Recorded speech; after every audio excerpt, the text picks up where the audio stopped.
prece e deste envolvimento maravilhoso, nós aqui estamos para poder aprender e transmitir. O trabalhinho é mesmo um trabalhinho que foi feito com muito amor e carinho para todos nós. Então, do livro O que é o Espiritismo, hoje o nosso tema, fenómenos espíritas simulados e impotência dos detratores. Antes, porém, de avançarmos para o tema propriamente dito, e porque vamos tratar do segundo diálogo, o capítulo 1, em que vamos tratar os fenómenos espíritas simulados e a impotência dos detratores, nós temos que falar um pouco desta obra maravilhosa. Ela contém uma introdução aos conceitos do Espiritismo e é também um resumo da doutrina espírita. Apresenta esclarecimentos em relação às principais dúvidas e objeções mais comuns que se levantam em relação à doutrina espírita.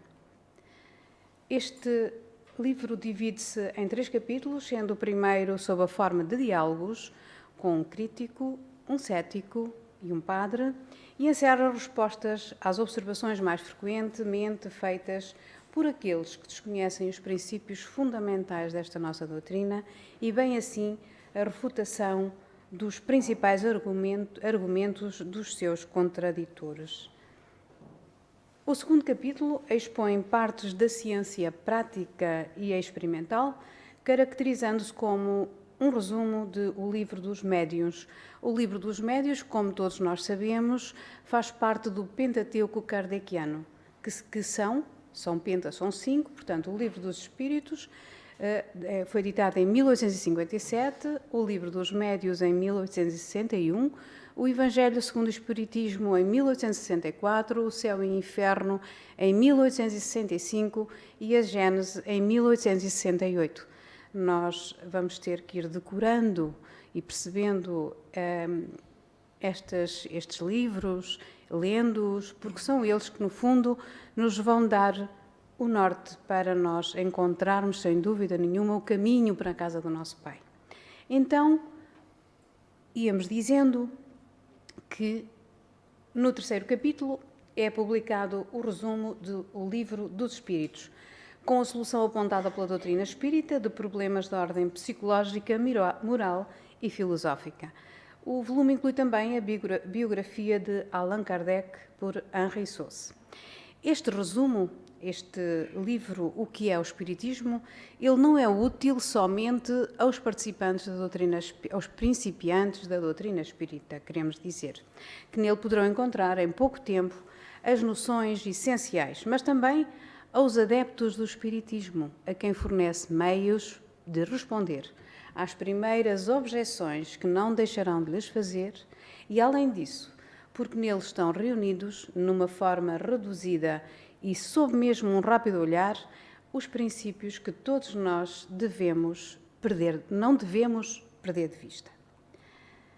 Então, vamos falar dos fenómenos espíritas simulados, do segundo diálogo, do capítulo 1, conforme dissemos. Quando Allan Kardec organizou a obra O que é o Espiritismo, ele travou um diálogo com alguém que se colocava na condição de cético, ou seja, de aquele indivíduo cheio de dúvidas que não acreditava em absoluto nos fenómenos espíritas. Portanto, temos o cético, que é o visitante, e Allan Kardec, que responde a todas as questões colocadas. As questões por ele levantadas, pelo cético, percorreram os séculos e ainda persistem, ecoando na mente de espíritos encarnados e desencarnados. Daí é oportuno acompanhar o desenvolvimento de alguns aspectos do seu pensamento em razão da pertinência e da atualidade. E começa assim o nosso capítulo de fenómenos espíritas simulados. O cético, que é o visitante, daí o V, não está provado que esses mesmos fenómenos podem ser produzidos fora do espiritismo. Assim sendo, podemos concluir que eles não têm a origem que os espíritas lhes atribuem e Allan Kardec responde: O facto de podermos imitar uma coisa significa que ela não exista? Que diria o senhor da lógica daquele que pensasse que se o vinho de champanhe é feito com a água de Celse, todo o vinho de champanhe fosse apenas da água de Celse?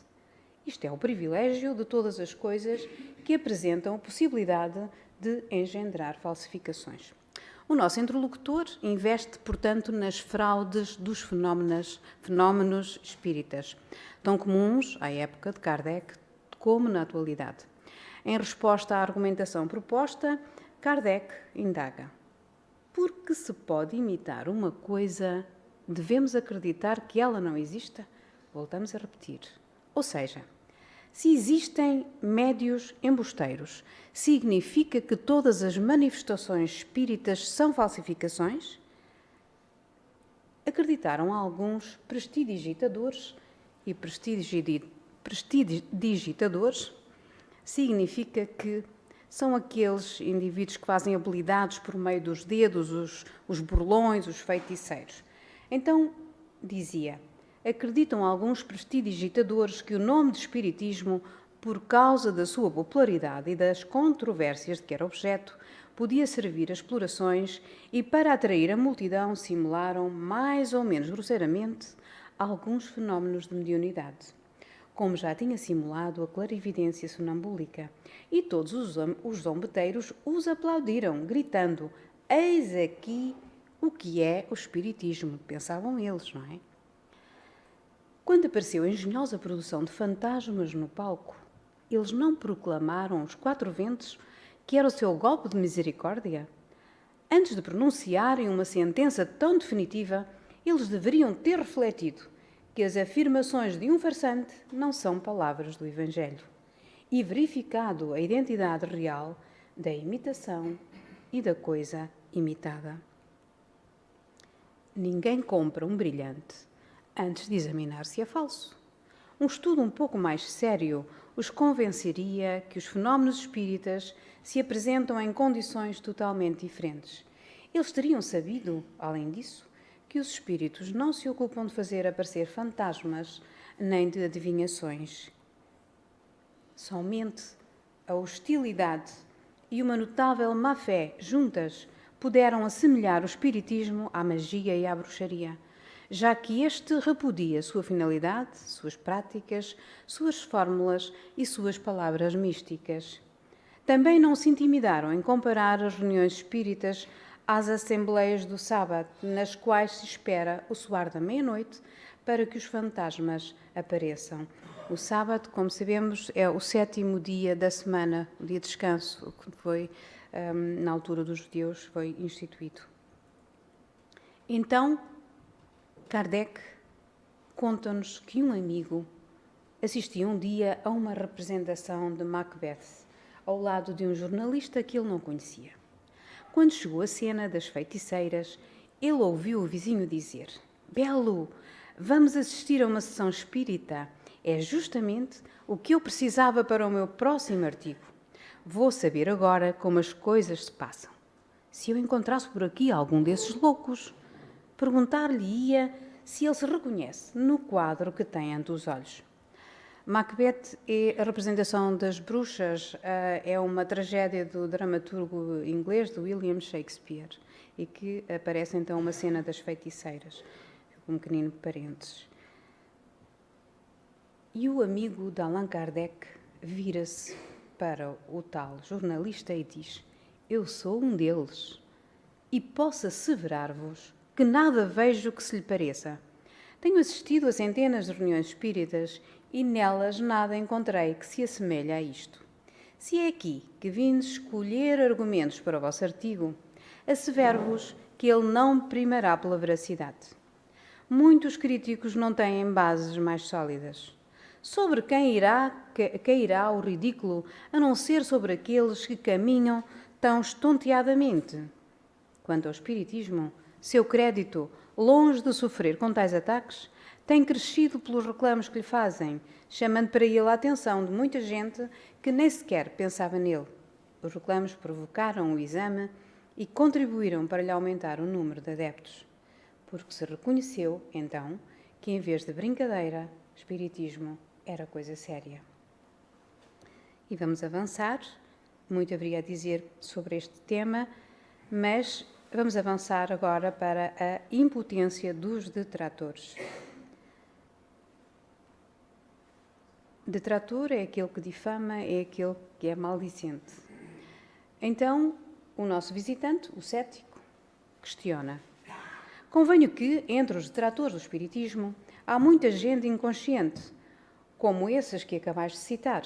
Mas ao lado deles não se encontrarão também homens de real valor, cujas opiniões têm certo peso? Não o contesto, diz Allan Kardec.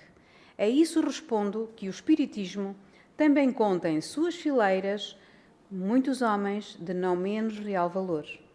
Digo-vos mais, que a imensa maioria dos espíritas se compõe de homens inteligentes e de estudos. Só a má-fé pode dizer que seus adeptos são recrutados entre as mulheres simples e as massas ignorantes. Um facto perentório responde, além disso, a essa objeção. É que, apesar de todo o saber, de todo o poder oficial, ninguém consegue deter o espiritismo na sua marcha.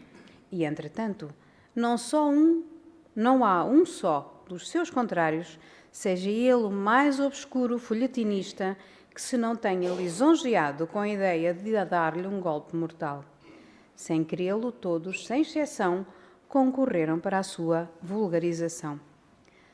Kardec diz-nos que as objeções nascem quase sempre das ideias falsas, daquelas ideias feitas a priori sobre aquilo que se não conhece bem.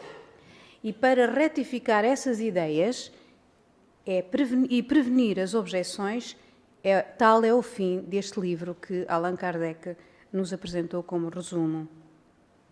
Uma ideia que resiste a tantos assaltos, que avança impávida através da chuva de dardos que lhe atiram, não provará a sua força máscula e a segurança das bases em que se firma? Não será esse fenómeno digno da atenção dos pensadores? Também, já hoje, muitos deles avançam que deve haver nisso alguma coisa de real, que talvez sejam desses grandes movimentos irresistíveis que de tempos a tempos abalam as sociedades para transformá-las. Isto tem-se dado sempre com todas as ideias novas, chamadas a revolucionar o mundo. Forçosamente, elas encontram obstáculos porque lutam contra os interesses, os prejuízos, os abusos que elas vêm destruir.